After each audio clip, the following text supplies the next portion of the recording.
பஞ்சமெல்லாம் பசியாற்றும் பொழுது கஞ்சி கலையம் எங்கிருக்குதோ அங்குதானே ஓடும். அதுபோல நம்மளுடைய நோய் நொடிகளை தீர்க்கக்கூடிய யாரோ ஒரு மாசக்தி அவதாரம் செய்திருக்காள் அப்படின்னா அவளை தேடி கூட்டம் வரதானே செய்யும்.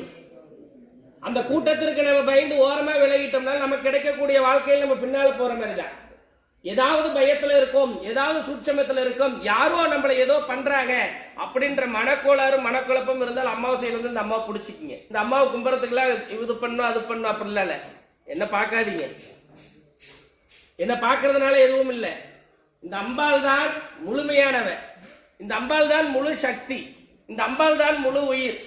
இந்த அம்பாளை யார் ஒருத்தன் இந்த தாயை மாதத்தில் ஒரு முறை இந்த அம்மாவை முழுமையாக சரணடைந்து இவனுடைய திருப்பாதத்தை பற்றி கொண்டு இவன் நாமத்தை உச்சரிக்கின்றானோ அவன் கண்டிப்பா தோத்ததா சரித்திரமே கிடையாது.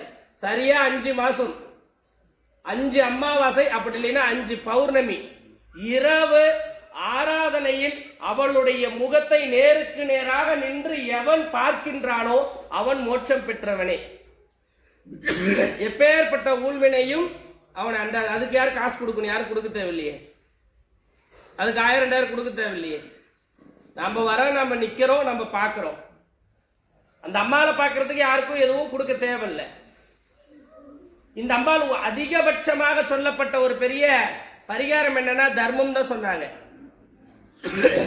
அதாவது நீ என்னை பார்த்ததுனால நீ பலன் அடைஞ்சிட்ட அப்படின்னா உனக்கு என்னமா வேணும் அப்படின்னா உன்னை போலே நம்பி வரக்கூடியவர்களுக்கு உணவளித்து சந்தோஷம் விடு அப்படின்னு சொன்னாங்க.